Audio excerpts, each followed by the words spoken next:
High, কেমন আছো? এখন বৃষ্টি পড়ছে কি? যদি দেখো জানালার বাইরে টুপটাপ আওয়াজ হচ্ছে, তবে চেয়ার টেনে পর্দা সরা। এক কাপ কফি কিংবা চা হলেও চলবে। গলা ভেজাও আর শুনতে থাকো আমাকে, কারণ আমি আজ বলতে চলেছি একটা চাইনিজ বিএল ড্রামা। আমার দেখা সেরা বিএল ড্রামাগুলোর মধ্যে এটা একটা। ড্রামার নাম meet you at the blossom. আর হ্যাঁ, এখন আমি রেগুলার বিএল ড্রামা আপলোড করব, তাই সাবস্ক্রাইব করতে ভুলো না কিন্তু। চলো শুরু করি। প্রত্যেকের বড় হয়ে ওঠার পথ এক হয় না। জিন ফ্যামিলির একমাত্র ছেলে শিয়াবাও ছোট থেকে হাসি, মজা এবং আনন্দে বড় হয়ে উঠেছে, তাই তার মধ্যে অহংকারও অনেক। শিয়াবাওয়ের মতে এমন কোনো কাজ নেই যেটা সে টাকার বিনিময়ে করতে পারবে না। টাকা থাকায় সুন্দরী মেয়েদের মধ্যেও সে ভীষণ পপুলার। অন্যদিকে হুয়ান বাবার কাছে কখনোই ভালোবাসা পায়নি। তার বাবা অনেক কঠোর মনের মানুষ। ছোট থেকে হুয়ানকে কষ্ট দিয়ে তার মন শক্ত করেছেন। তার লক্ষ্য হুয়ানকে দিয়ে পুরানো শত্রুতার প্রতিশোধ নেওয়া। বাবার কথা মতো হুয়ান মিশনে বেরিয়ে পড়ে, কিন্তু পথে হঠাৎ কিছু মুখোশ পরা শত্রু তাকে আক্রমণ করে বসে। ওই পথেই শিয়াবাও তার দুজন পার্সোনাল গার্ডের সাথে বাড়ি ফিরছিল। বেচারা গিয়েছিল ব্লাইন্ড ডেটে, কিন্তু কোনো মেয়েই তাকে পাত্তা দেয়নি, তাই তার বেশ মন খারাপ। বাইরে লড়াইয়ের আওয়াজ শুনে শিয়াবাও উঁকি দেয়, আর হুয়ানকে দেখেই বেচারা ক্রাশ খায়। হুয়ান তখন মেয়ের ছদ্মবেশে ছিল, তাই শিয়াবাও বুঝতে পারেনি যে এটা কোনো মেয়ে নয়, ছেলে। শিয়াবাও তার গার্ডেদের মেয়েটিকে হেল্প করার কথা বলে। গার্ডেরা বোঝায় রাতের বেলাতে ভূত পেতিনি সুন্দরী মেয়ে সেজে ছেলেদের তার ফাঁদে ফেলে। এটাও যদি তেমন কিছু হয়, তবে শিয়াবাওয়ের আদেশে তাদের যেতেই হয়। শিয়াবাও আহত হুয়ানকে নিজের সাথে নিয়ে যায়। হুয়ানের গার্ডেরা সেখানে পৌঁছে হুয়ানকে আর খুঁজে পায় না। এদিকে জিন মেনসানে শিয়াবাও হুয়ানের রুমের বাইরে ওয়েট করছিল, কারণ ভেতরে তার হবু বউয়ের চিকিৎসা চলছে। ভেতরে হুয়ান ডাক্তারের গলা চেপে ধরে এবং জানতে চায় এটা কোন জায়গা। ডাক্তার বাইরে এলে শিয়াবাও জিজ্ঞাসা করে, আমার ওয়াইফ এখন কেমন আছে? চিকিৎসক বলে, হ্যাঁ ভালোই এবং বেশ সুস্থ সবল। এই বলেই সে ছুট দেয়। শিয়াবাও ধীরে ধীরে রুমে ঢোকে। হুয়ান তখন নতুন বউয়ের মতো পর্দার আড়ালে বসে আছে। শিয়াবাও নিজের পরিচয় দেয়, তার নাম জিন শিয়াবাও, পরিবারের একমাত্র ছেলে। হুয়ানের পরিচয় জানতে চাইলে সে বলে তার নাম ঝ্যাং হুয়ান, তার বাড়ি হুইজিও সিটিতে। এখন সে বাড়ি ফিরতে চায়। এটা শুনে শিয়াবাও তার সাথেই যেতে চায়। হুয়ান পরে মহাবিপদে। যাই হোক, হুয়ানকে রাজি হতেই হয়। পথে রাত হয়ে যায়। ঘুমন্ত হুয়ানের গায়ে শিয়াবাও চাদর দিয়ে ঢেকে দেয় এবং সুন্দর করে দেখতে থাকে। বনের আড়াল থেকে একজন লোক টিয়া পাখির মতো আওয়াজ করে। শিয়াবাওয়ের মনে হয় হয়তো তার গার্ডেদের কাজ হবে এটা, কিন্তু এই শব্দে হুয়ানের ঘুম ভেঙে যায়। লোকটি তারই গার্ড। মাস্টারের ইশারায় সেই লোকটি চলে যায়। এরপর গোটা রাস্তায় শিয়াবাও হুয়ানের সাথে ঠিক আঠার মতো চিপকে থাকে। সোনা দিয়ে তাকে পটানোর চেষ্টা করে শিয়াবাও, তবে কিছুতেই কিছু হয় না। গার্ডেরা দাঁড়িয়ে দাঁড়িয়ে শিয়াবাওয়ের এমন অবস্থা দেখছিল।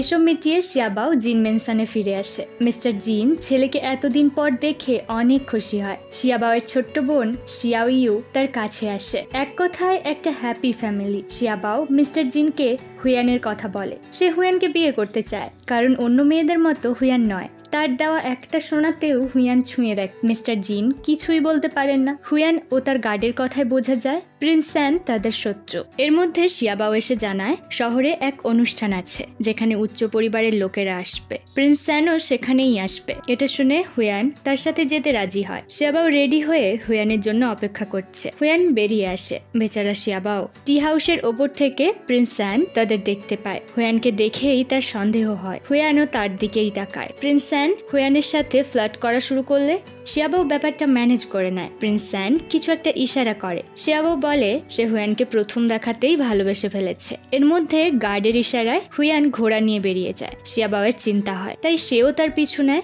আসলে প্রিন্স স্যান হুয়ানের আঙ্কেল, যদিও তাদের মধ্যে পারিবারিক শত্রুতা রয়েছে। শিয়াবাও পৌঁছে দেখে কিছু গার্ড মৃত অবস্থায় পড়ে আছে। সে একাই জঙ্গলের মধ্যে হুয়ানের খোঁজে বেরিয়ে যায়। পেছন থেকে হুয়ানের গার্ড এসে হুয়ানকে বাঁচানোর কথা বলে। শিয়াবাও আহত লোকটিকে মেডিসিন দিয়ে চলে যায়। হুয়ানকে লড়াই করতে দেখে তার মাথায় এক বুদ্ধি আসে। শিয়াবাও তাদের সামনে যায়। বেচারা লড়াই জানে না, কিন্তু তার টাকা আছে। শিয়াবাও টাকার বিনিময়ে তাদের ছেড়ে দেওয়ার কথা বলে, তবে টাকাগুলো হাতে নিতেই শত্রুরা মাটিতে পড়ে যায়। শিয়াবাও এগুলোর মধ্যে বিষ মিশিয়ে দিয়েছিল। না, সে একেবারে বোকা নয়। এসব দেখে তাদের মধ্যে একজন শিয়াবাওয়ের দিকে বিষাক্ত সুই ছুঁড়ে মারে। এটা দেখে হুয়ান তার সামনে চলে আসে। হুয়ানও তখনই তাদের মেরে ফেলে। সুইয়ের মধ্যে ড্রাগস থাকায় কিছুক্ষণের মধ্যেই তার ভীষণ গরম লাগতে শুরু করে।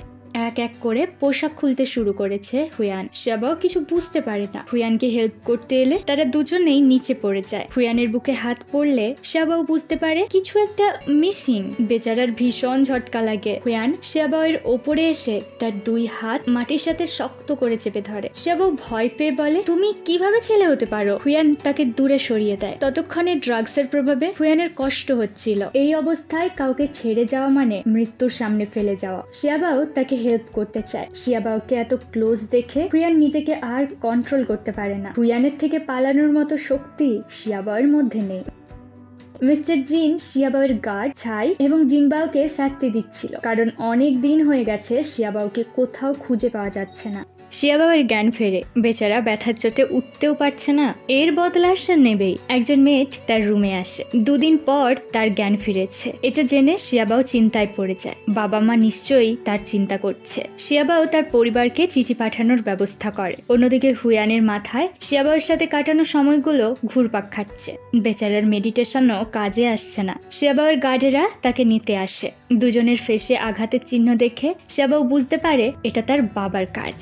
গার্ড বলে, ইনভেস্টিগেশন করে শুধুমাত্র শিয়াবাওয়ের পোশাক আর একজন আহত লোককে পাওয়া গেছে। এটা শুনে হুয়ানের গার্ড বলে, আহত লোকটি তার ভাই। এখন সে কোথায় আছে? জিনবাও জানায়, কেন? আমার বিছানায়। এতে সবাই অবাক। শিয়াবাওয়ের মাথায় একটা বুদ্ধি আসে। হুয়ান যদি নিজে জিন মেনশনে তাকে রেখে আসে তবেই সে তার গার্ডকে ফিরিয়ে দেবে। ছাই বলে, তবে কি হুয়ান একজন ছেলে? শিয়াবাও রেগে বলে, যাও দুজন সুন্দরী মেয়ের ব্যবস্থা করো। হুয়ানের গার্ড জানায় শিয়াবাও চাইছে হুয়ান যেন নিজে গিয়ে তার গার্ডকে নিয়ে আসে। হুয়ান খবর পেয়েছে যে অ্যাকাউন্ট বুকের জন্য সে প্রিন্স স্যান অর্থাৎ তার আঙ্কেলের সাথে লড়াই করলো সেটা তার আঙ্কেলের কাছে নেই, বরং জিন মেনশনে আছে। এই বাহানায় সে শিয়াবাওয়ের সাথে জিন মেনশনে গিয়ে অ্যাকাউন্ট বুক চুরি করে নেবে। শিয়াবাও দুজন মেয়ের সাথে জিন মেনশনে ফিরছিল, কিন্তু সে মেয়েগুলোর মধ্যেও হুয়ানকেই দেখতে পাচ্ছে। এটা দেখে তার বিষম লাগে আর চিৎকার দিয়ে ওঠে। পুরো ঘটনা শুনে ছাই বলে, তবে কি তুমি হুয়ানকে ভালোবেসে ফেলেছো? শিয়াবাও বলে, মোটেও না। শিয়াবাওকে সুস্থ দেখে বাবা মা বোন কান্না শুরু করেছে। মিস্টার জিন বলে, তা হুয়ান নামে মেয়েটির কি খবর? ওকে বিয়ে করবে বলেছিলে না? পেছন থেকে একজন বলে, তা মেয়েটা কোথায়? লোকটির নাম সুইন, সেও একজন প্রিন্স। শিয়াবাও তাকে দেখেই মায়ের পেছনে লুকিয়ে পড়ে, কারণ শিয়াবাও একমাত্র সুইনকেই ভীষণ ভয় পায় আর সুইন তাকে বড় দাদার মতো গাইড করে। সুইন তাকে রুমে এনে ফেলে দেয়। বেচারার পেছনের ব্যথা এখনো কমেনি, তার উপর এমন অত্যাচার। সুইন বলে, হুয়ান সাধারণ মেয়ে না হলে প্রিন্স স্যান তার পেছনে পড়ে থাকতো না, আর শিয়াবাওয়ের এমন কাজের জন্য তার নিজের পরিবার বিপদে পড়তে পারে। হুয়ানের আহত গার্ডের জ্ঞান ফিরেছে, কিন্তু সে একটা কথাও বলছে না। শিয়াবাও রাগ করে বেরিয়ে যায়। এর মধ্যে সুইনের আওয়াজে সে ছুট দেয়, কিন্তু সুইন তাকে ধরে ফেলে। শিয়াবাও বলে, তুমি বয়সে বড় মানে এই নয় আমার সাথে এমন আচরণ করবে। সুইন তাকে পিচমোড়া করে ধরে ফেলে। শিয়াবাও নিজেকে ছাড়ানোর চেষ্টা করছিল। এদের এই অবস্থায় দেখে হুয়ান বলে, দিনের আলোতে এসব কি হচ্ছে? সুইন বলে, এটাই তোমার প্রেমিকা? পাগল, ছেলে মেয়ের মধ্যে পার্থক্যও বোঝো না? তোমার এতটুকু বুদ্ধিও কি নেই? শিয়াবাওয়ের সাথে সুইনকে এত ক্লোজ দেখে হুয়ানের হিংসে হচ্ছিল। সুইন বলে, যেহেতু লোকটি আহত তাই আরো কিছুদিন এখানে থাকুক, সুস্থ হয়ে ফিরে যাবে। ততদিন হুয়ানও এখানে থাকবে, না হলে বাইরের লোক জিন ফ্যামিলিকেই খারাপ কথা বলবে যে একজন আহত মানুষকে তারা তাড়িয়ে দিচ্ছে। আর হুয়ান তো এটাই চেয়েছিল। শিয়াবাও নিজের হাতে হুয়ানের জন্য রুম সাজাচ্ছে। জিনবাও বলে, হুয়ান একজন ছেলে, এটা জেনেও ওকে বিয়ে করবে? শিয়াবাও বলে, পাগল হয়েছ? আসলে ওকে আমি প্রথমে আমার প্রেমে ফাঁসাবো, তারপর ছেড়ে দেব, তখন মজাটা বুঝবে। এভাবেই আমি আমার প্রতিশোধ নেব। সুইনের কাছে পুরো ব্যাপারটা শুনে মিস্টার জিন রেগে হুয়ানকে খুন করার কথা বলে। এর মধ্যে গার্ড এসে সুইনকে চিঠি দেয়। গ্র্যান্ডপা তাড়াতাড়ি সুইনকে আনান রাজ্যে ফিরে আসার কথা বলেছে। সুইন বলে সে দ্রুত ফিরে আসবে, তারপর হুয়ানের ব্যবস্থা নেবে। ততদিন হুয়ানকে যেন চোখে চোখে রাখা হয়। মিস্টার জিন তার স্ত্রীকে অ্যাকাউন্ট বুক নজরে রাখার কথা বলে, কেননা তিনি বুঝতে পেরেছেন এত কিছু ঘটনা ঘটছে অ্যাকাউন্ট বুককে নিয়েই। এই অ্যাকাউন্ট বুক কেন প্রয়োজনীয় তা পরে জানবো। সুইন শিয়াবাওয়ের গার্ডদের হুয়ানকে নজরে রাখার কথা বলে, শিয়াবাওকে হুয়ানের থেকে দূরে থাকতে বলে। 1 মাস পর সে আবার ফিরে আসবে। আর এই সব খবর হুয়ানের গার্ড হুয়ানকে এসে জানায়। বুঝতে পারে সুইন অনেক বুদ্ধিমান। শিয়াবাও বলে, তুমি কি বলতে চাইছো? আমি সবাইকে বলবো একজন অচেনা ছেলে মেয়ে এসে আমাকে প্রেমে ফেলেছে, তারপর জোর করে ওই সব? যাই হোক, বাদ দাও, আসল কথা আমি তোমাকে ভালোবাসি, সে তুমি ছেলেই হও কিংবা মেয়ে। এ বলে শিয়াবাও টাচ করতে এলে হুয়ান তাকে নিচে ফেলে দেয়। রুমে এসে হুয়ান নিজেকে কন্ট্রোল করার চেষ্টা করছিল। হুয়ানের বাবা এবং মা একে অপরকে ভালোবাসত, কিন্তু সবাই তাদের আলাদা করে দিয়েছে। তাই হুয়ানকেই তার মায়ের মৃত্যুর প্রতিশোধ নিতে হবে। মিসেস জিন নিজের ছেলেকে খাইয়ে বিছানায় শুইয়ে দেয়। শিয়াবাওকে নিয়ে তার ভীষণ চিন্তা। অন্যদিকে সম্রাট আর তার ছেলে প্রিন্সকে দেখানো হয়। প্রিন্স স্যান চিঠিতে জানিয়েছে হুয়ান কোনো গোপন প্ল্যান করছে, তাই সম্রাট তার ছেলে এবং লিনামের এক মিনিস্টারকে এসবের দায়িত্ব দেয়। শিয়াবাও হুয়ানের সম্পর্কে খোঁজ নিতে তার বিশ্বস্ত এক কর্মচারীকে পাঠিয়েছিল। লোকটি জানায় হুয়ান একজন সাধারণ ফ্যামিলির ছেলে। চাই বলে সুইন এত চেষ্টা করেও হুয়ানের পরিচয় জানতে পারেনি, ওই লোকটি পেল কিভাবে? সুইনের কথা শুনেই শিয়াবাও রেখে যায়। ফলে চাই আর কিছুই বলতে পারে না। ওই গোয়েন্দা লোকটিও হুয়ানের হয়েই কাজ করে, তাই হুয়ানের আসল পরিচয় সে দেয়নি। মিস্টার জিন স্ত্রীকে নিয়ে মন্দিরে যাচ্ছে। শিয়াবাও তাদের এগিয়ে দেয়। বাড়িতে শিয়াবাও ও তার বোন ইউ থাকবে।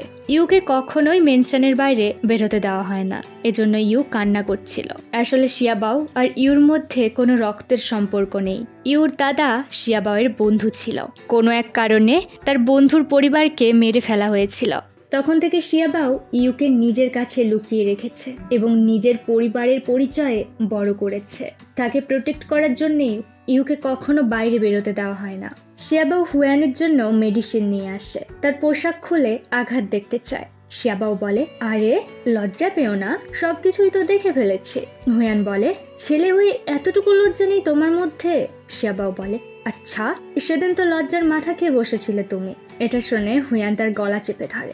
শিয়াবাও শ্বাস নিয়ে বলে, তোমার থেকে সুন্দর গন্ধ আসছে। এরপরেই সোজা কিস করে বসে। Juan just shocked. পর মুহূর্তেই এক লাথিতে ছক্কা। শিয়াবাওয়ের এমন কাণ্ডে বেচারা লজ্জা পেয়ে গেছে।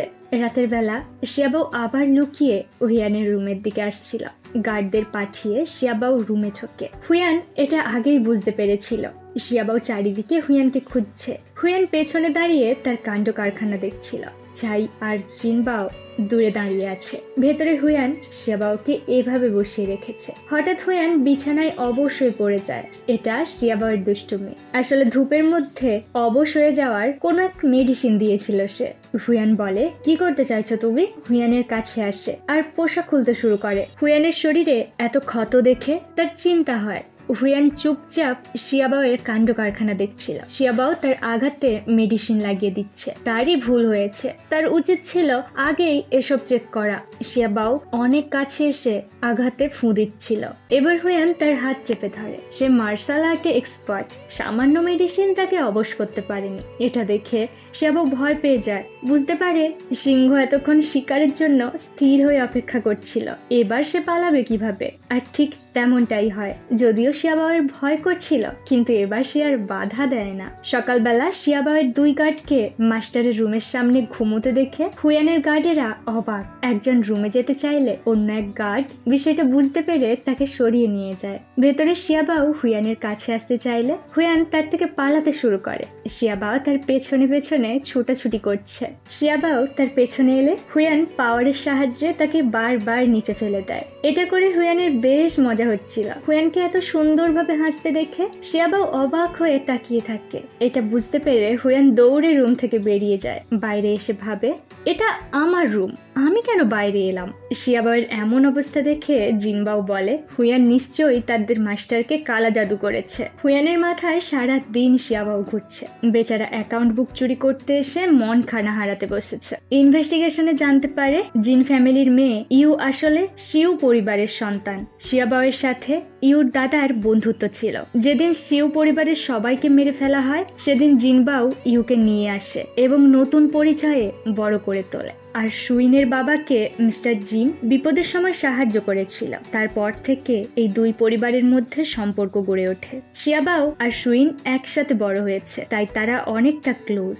এটা শুনে হুয়ান আরো জেলাস হয়। বাবার কাছে খবর পাঠায় সে দ্রুত অ্যাকাউন্ট বুক খুঁজে তা পাঠিয়ে দেবে। তার জন্য আরো কিছুদিন ওয়েট করা দরকার। এক গার্ড বলে অপেক্ষা না করে এখনই এটা করলেই তো হয়। হুয়ান বারণ করে তার অনুমতি ছাড়া কোনো কাজ যেন না হয়। কিন্তু রাতের বেলা একজন গার্ড মিস্টার জিনের রুমে লুকিয়ে অ্যাকাউন্ট বুক খুঁজতে আসে। মিস্টার জিন এটা বুঝতে পেরে তাকে ধরতে গেলে গার্ডটি পালাতে শুরু করে। সে ধরা পড়ে যায়। এটা দেখে হুয়ানের অন্য এক গার্ড এসে তাকে বাঁচায়। এরা দুজন আপন ভাই। হুয়ানের আদেশ ছাড়া এমন কাজ করার জন্য বকা লাগায়। রুমে বসে হুয়ান শিয়াবাওকে মিস করছিল। শিয়াবাও আজ তার সাথে দেখা করেনি। কিভাবে করবে? বেচারা তো জ্বরের মধ্যে ভুল বকছে। হুয়ান নিজে তার রুমে আসে। টাচ করে বুঝতে পারে শিয়াবাও অসুস্থ।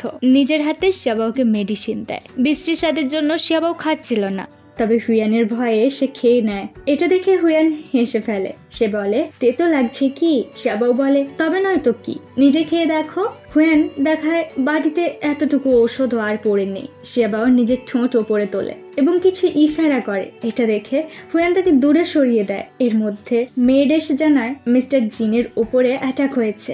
শিয়াবাও ছুটে বাবার কাছে যায়। হুয়ানও নিজের পাওয়ার দিয়ে মিস্টার জিনকে সুস্থ করে তোলার চেষ্টা করে। শিয়াবাও নিজের পোশাক দিয়ে হুয়ানের ঘাম মুছিয়ে দিচ্ছিল। মিসেস জিন এটা খেয়াল করে কিন্তু কিছুই বলে না।